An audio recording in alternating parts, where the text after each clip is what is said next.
This is going to be a bit different from the usual stuff you read around here. I know there's no shortage of stories about people getting cheated on, blindsided by someone they thought they could trust.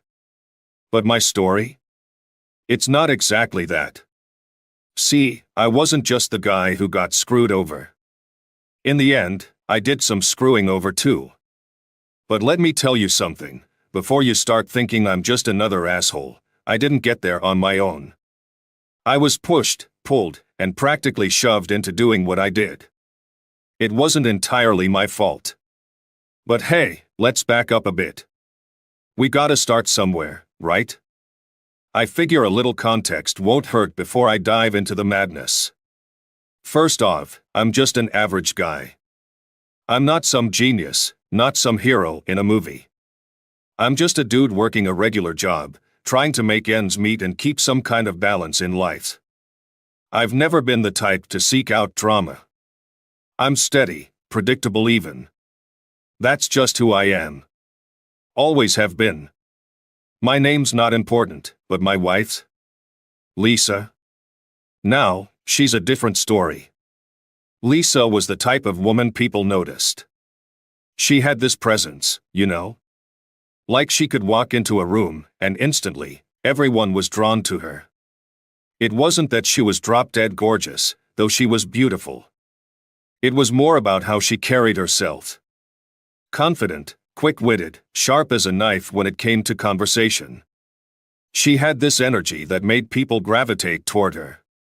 Hell, even when we first met, I was in awe of how easy things seemed for her. People just liked being around her. And why wouldn't they? She was funny, charming, and had this infectious laugh that could make you smile even if you were having the worst day. And her sense of humor? That was something else.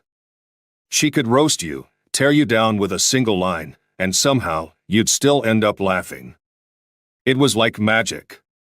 Everyone loved her for it, her friends, our family, even my buddies. And I'll admit, in the beginning, I did too. But over time, that same humor? It started to wear thin on me.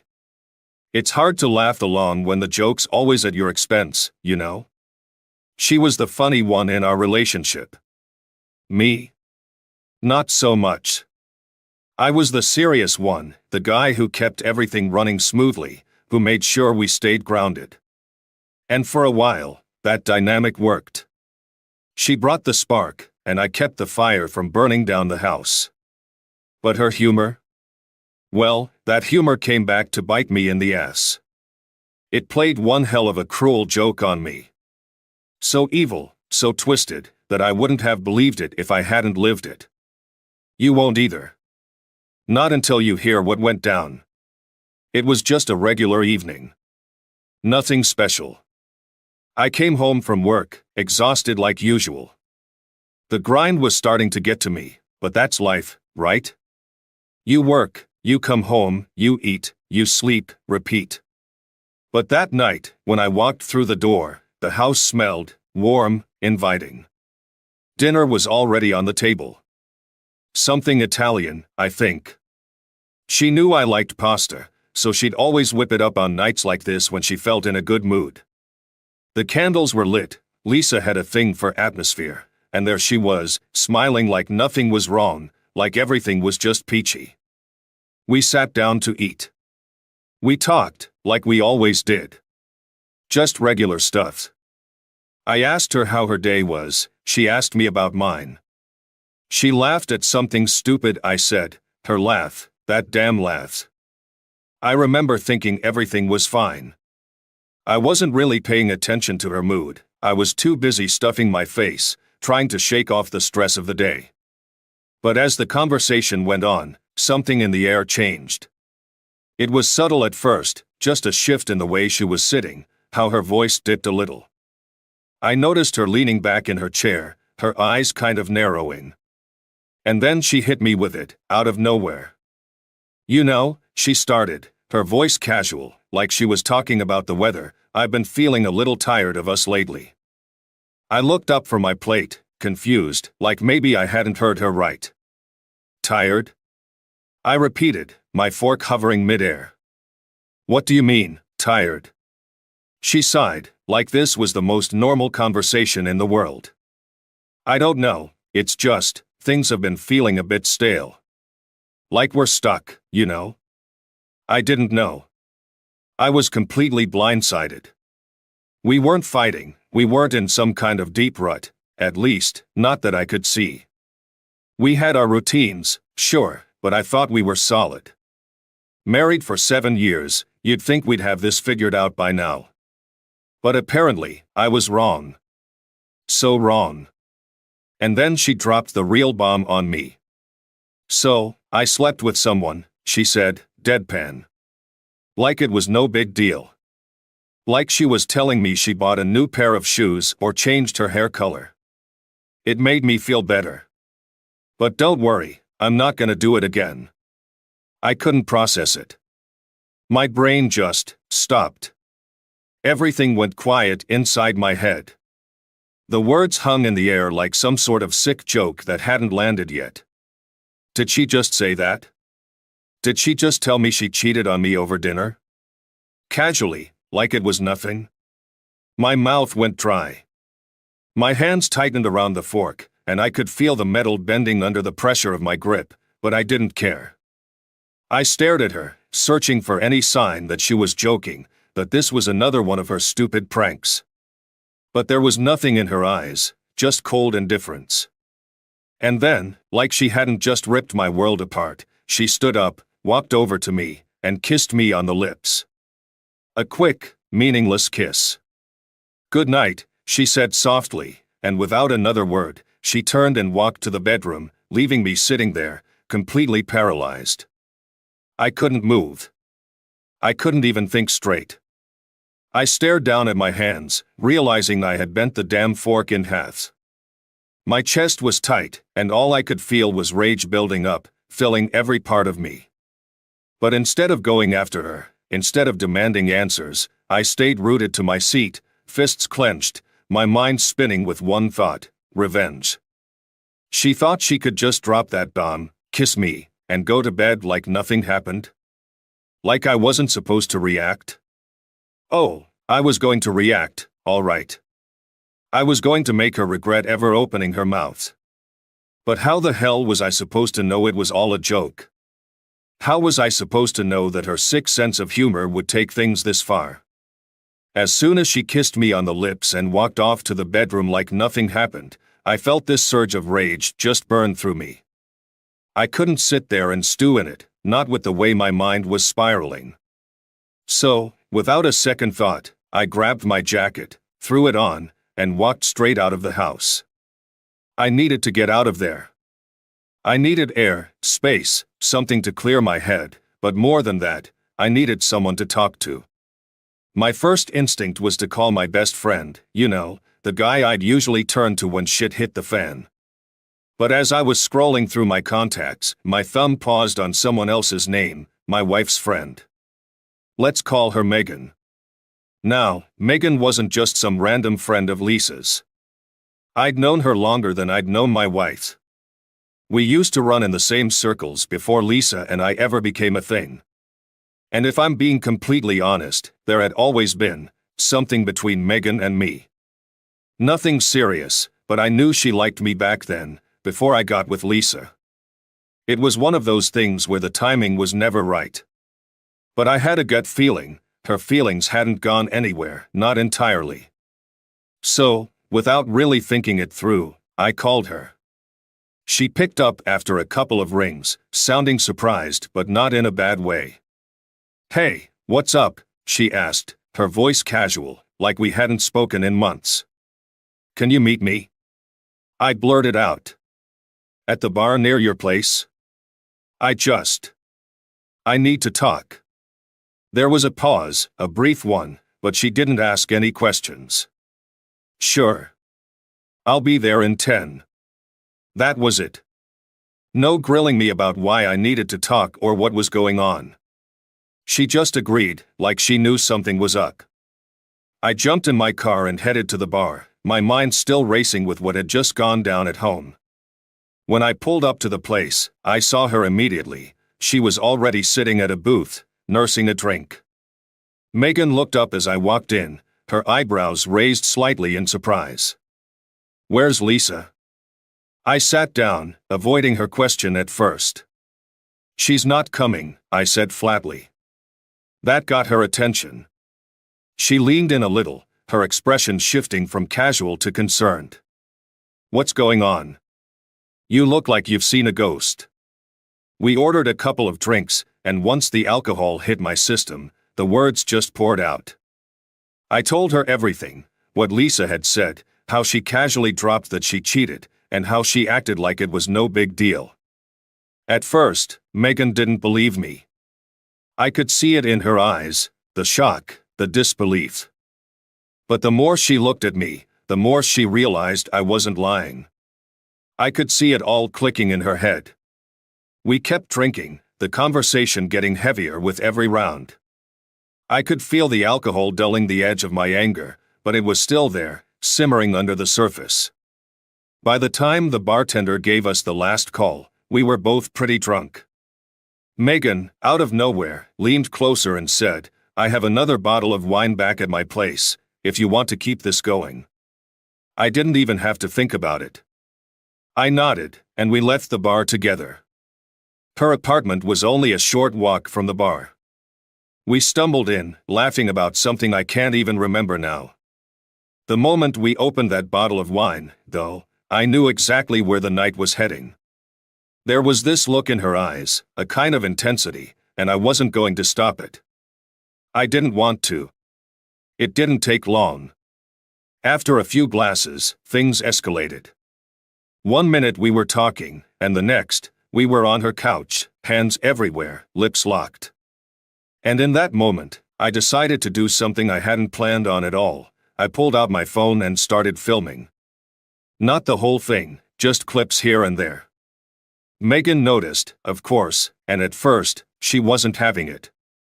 "What are you doing?" she asked, her voice a little slurred but still sharp. She pushed my hand away. "It's just for me," I said quickly, trying to reassure her. "No one else will ever see it, I promise. It'll be fine." She hesitated but eventually caved. Alcohol, desire, and years of unresolved tension will do that, I guess. So, I kept the camera rolling for a bit, capturing just enough to satisfy whatever twisted part of me thought this was a good idea. Afterward, when it was all over, I sat up and told her I had to go. She looked at me, disappointed. "You're leaving?" she asked, a little hurt creeping into her voice. "Yeah, I should," I said, already feeling the weight of what I had just done. "It's late." She wanted me to stay. I could tell. But I wasn't about to spend the night in her bed. This wasn't going to be a regular thing, and I sure as hell wasn't about to complicate my life even more by sticking around. So I left. I called a taxi, and as I sat in the back seat, my head spinning from the booze and the sex, I couldn't help but feel a strange mix of satisfaction and guilt. I'd done it. I'd taken revenge. But had it made me feel better? No. Not really. If anything, I just felt hollow. Like the night had filled a temporary void, but it wasn't going to fix anything. When I got home, it was late. The house was dark, and Lisa was probably asleep in the bedroom, completely unaware of what had just happened. I stood in the hallway for a minute, my mind racing, trying to process everything. And then, without a word, I headed to the couch and crashed there for the night. The next morning, I could already feel the tension in the air. You know that heavy, suffocating kind of silence that just tells you something's off? Yeah, that was it. I tried to shake it off as I dragged myself into the kitchen, half expecting Lisa to be all sunshine and rainbows, acting like last night never happened. But nope. She was sitting there at the table, her eyes narrowed and lips pressed together in a thin line as she scrolled through her phone. She didn't even look up when I walked in, just sipped her coffee, but I could tell she was pissed. Not raging pissed, more like that low-burn simmering kind of anger where you know she's just waiting to explode. I sat down across from her, pretending not to notice, but I could feel the weight of her eyes on me, practically drilling into the back of my head. We ate in silence for a few minutes before she finally spoke, her voice dripping with irritation.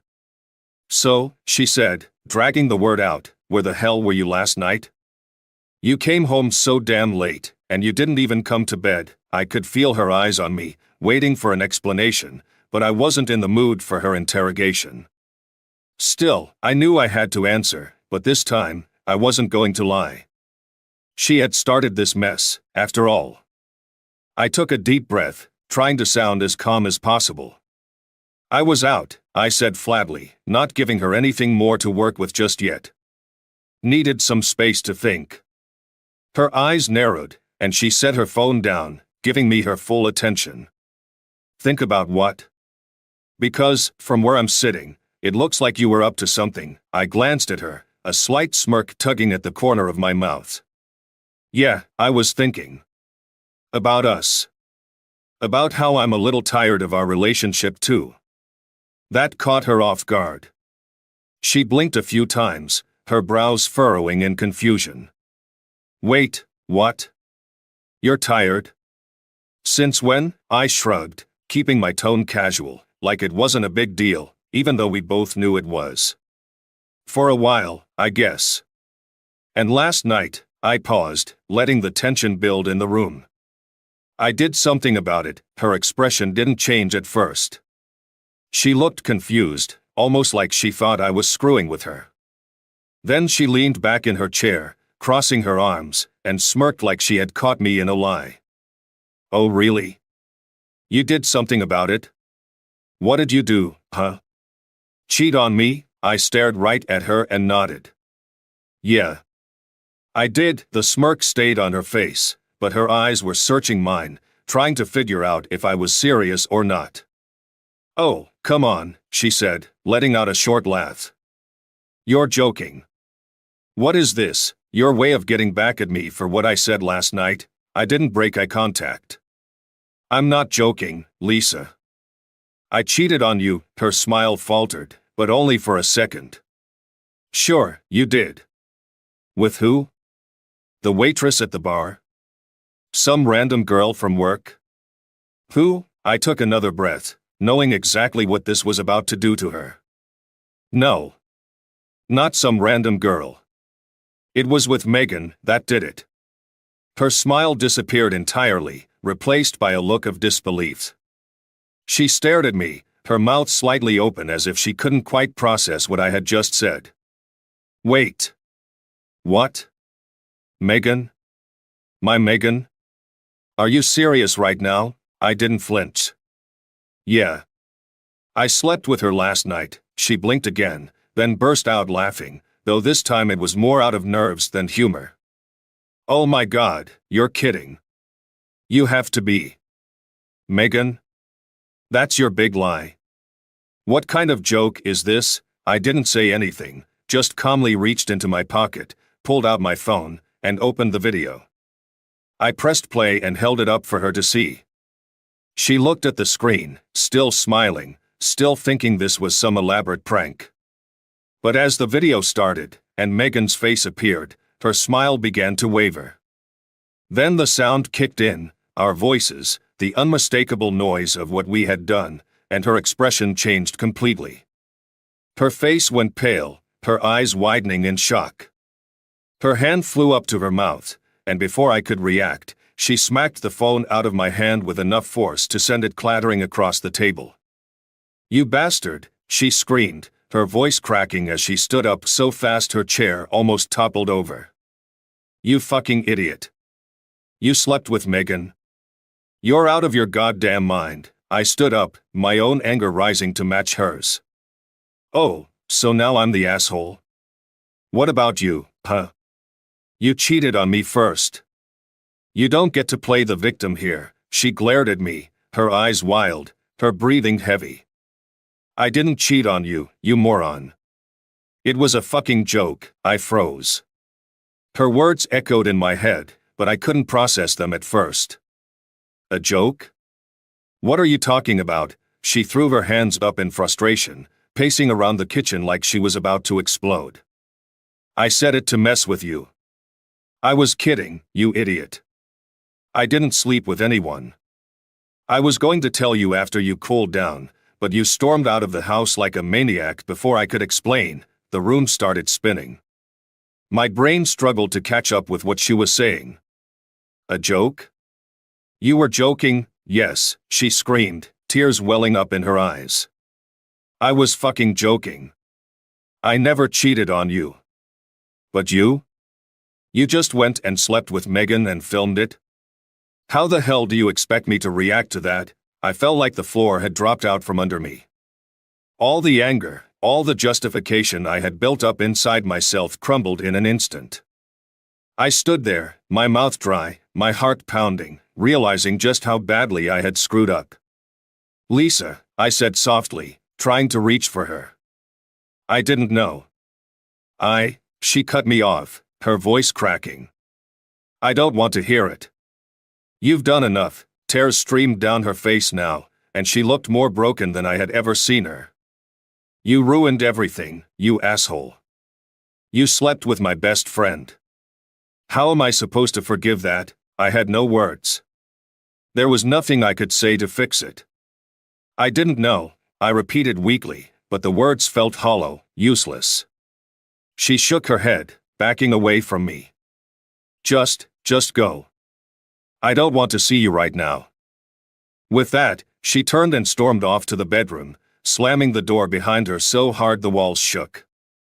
I heard the lock click, followed by the sound of her sobbing. I stood there in the middle of the kitchen, feeling like my world had just imploded. I wanted to fix it, to apologize, but what could I do? I had fucked up. Badly. And now, there was no turning back. After Lisa locked herself in the bedroom, I knew I couldn't just sit around and wait for things to fix themselves. The guilt was eating me alive. I couldn't get the look on her face out of my head, the shock, the hurt. But at the same time, I was still angry. Angry that she had even made that stupid joke in the first place, that she pushed me to this. So, I grabbed my jacket again and went straight to Megan's place. I had to tell her everything.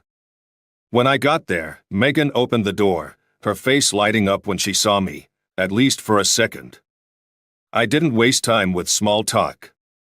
I told her everything, from the moment Lisa confessed her joke to the second I showed Lisa the video.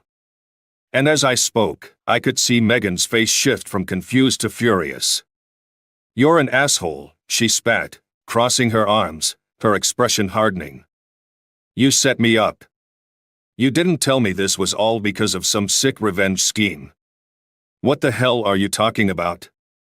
I shot back, my own frustration bubbling to the surface. You agreed to it, remember? You knew what we were doing.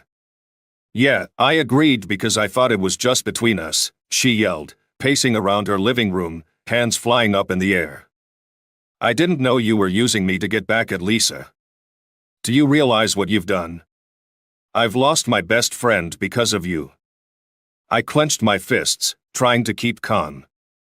It's not just my fault, Megan. You were there. You knew what you were doing. You're just as guilty. She stopped in her tracks and glared at me. You really are a piece of work, you know that? I've loved you since university, and this is how you repay me. By screwing up my life? The words hit me like a punch in the gut. I had no idea she still had feelings for me, not like that. For a moment, the anger between us fizzled out, replaced by this heavy silence. We both just sat down on her couch, staring at the floor, trying to make sense of everything. After a few minutes, Megan sighed and pulled out her phone. I'm gonna try calling Lisa. Maybe I can explain, make her understand.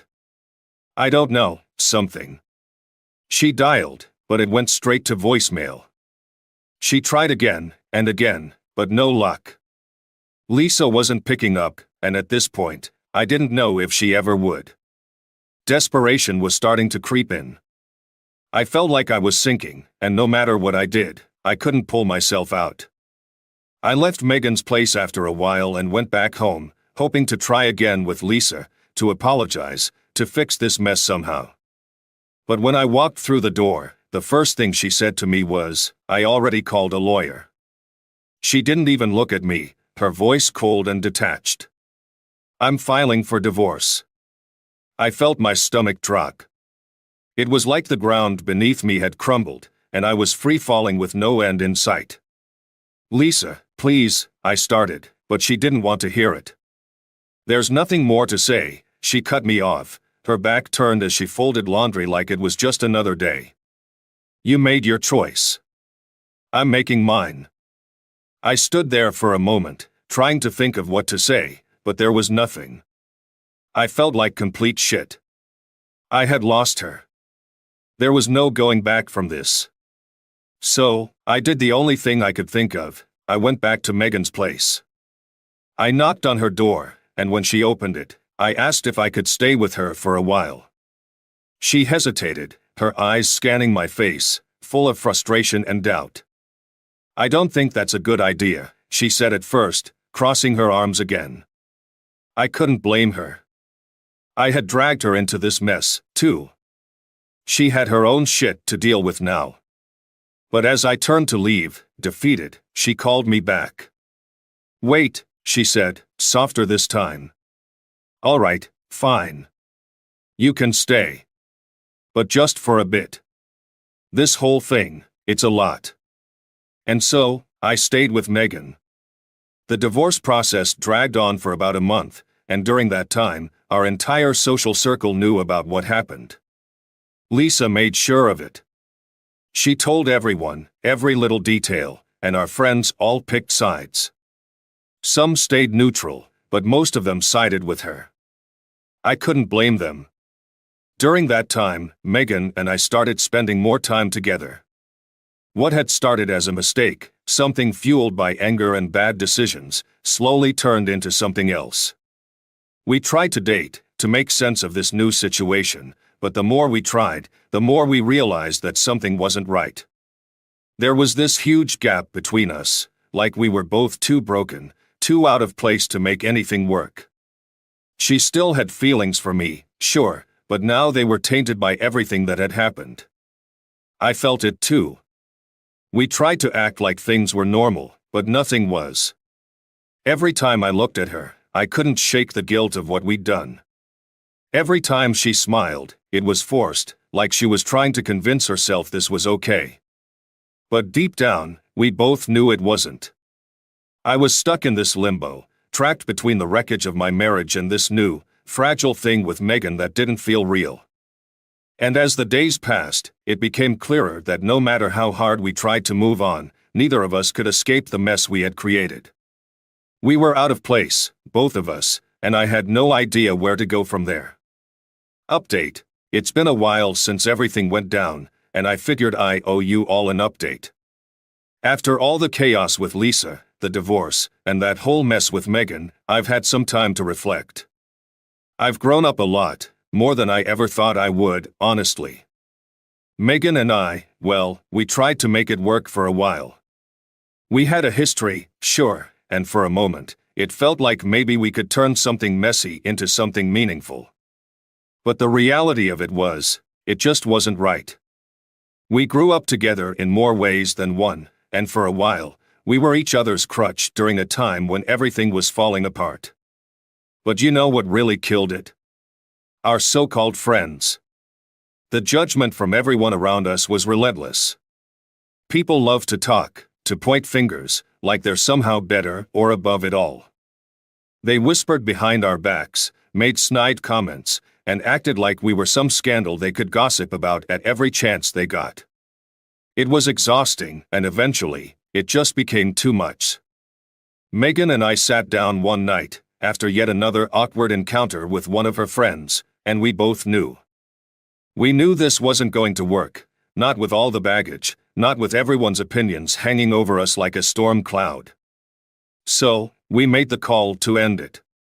It wasn't some big fight or dramatic breakup. We just let it go. For both our sakes. Now, I'm in a different place, literally and figuratively. I've made the decision to move to another city. I'm packing up my stuff, getting ready to leave this town and all the memories behind. It's strange, but it feels like the right move. Like I need to get away from the mess, from the people who won't let me forget what happened, and just start over. I want to start my life from scratch. No more judgmental eyes, no more baggage from the past weighing me down. It's scary as hell, I won't lie. But there's something about a fresh start that gives me hope. Maybe this time, I can figure out who I really am, without all the mistakes and bad decisions hanging over my head. I'm not saying it'll be easy. Nothing ever is. But it's a step forward, and for the first time in a long time, I feel like I'm ready for it. Here's to new beginnings. Update. Well, here I am, already settled into a new city. It's strange how quickly things can change when you really decide to leave the past behind. I found a job pretty quickly, too. I'm working in an office now, doing something totally different from what I used to. It's nothing fancy, just basic admin work with a little bit of project management on the side. It's a steady gig, and honestly, after everything I've been through, the normalcy is kind of a relief. I clock in, do my job, and clock out. No drama, no stress. Just the daily grind, and for now, that's enough. But, of course, life always has a way of throwing something unexpected at you. There's this girl at work, let's call her Anna. She's the kind of woman who lights up the room when she walks in, but not in an over-the-top way. There's just something about her. She's got this quiet confidence, you know? Not to mention, she's smart as hell and doesn't take crap from anyone. I catch myself looking her way more than I should, and I think she's noticed, but I haven't been able to say anything. I mean, how could I? I'm still carrying all this baggage from my past. The divorce, the fallout with Megan, it's all still there, lingering in the back of my mind. I can't help but feel guilty, like I don't deserve to try again. Part of me feels like I need to make peace with everything that happened before I can even think about moving forward with someone else. So here I am, stuck in this weird limbo. I really like Anna, but I don't know how to tell her. I keep thinking, what if I mess it up again? What if I'm still too broken to make this work? I guess that's why I'm asking you all, what would you do if you were in my shoes? Would you take the risk, or wait it out until you're sure the past won't screw things up? Anyway, I just wanted to check in and thank you for sticking with me through all of this. Your support has meant a lot, more than I can say. I'm still figuring things out, but it feels good to know there are people out there who've got my back. Here's hoping I can make something good out of all this. Update. I figured it was time for another update, and this one's a bit different from the last. I'm in a relationship with that girl from work, Anna. It's been going well, better than I expected, honestly. I took my time, though. I didn't rush into anything because I wanted to make sure I was ready. I've been working with a psychologist for a while now, really putting in the effort to work through the mess of emotions and heartache after everything that went down with Lisa and Megan. It hasn't been easy, but it's been worth it. The thing is, I realized I can't keep punishing myself for the past. Yeah, I made some serious mistakes, and yeah, it's taken a lot to come to terms with them. But I'm starting to feel like I'm finally moving forward, like I deserve to try again. And Anna? She's been patient, understanding, and just good. She knows about my past, and while I was nervous to tell her at first, she didn't judge me for it. That's rare. One thing that hasn't changed, though, I never did develop a sense of humor. Maybe that's just not in the cards for me, but I've learned to live with it. We laugh about it sometimes, especially since Anna's got that lightness to her that I admire. Maybe that's enough for both of us. Anyway, I just wanted to let you all know how things are going. I'm in a better place now, and it feels good to finally say that. Thanks for sticking with me through everything. Wishing you all the best, and good luck wherever life takes you.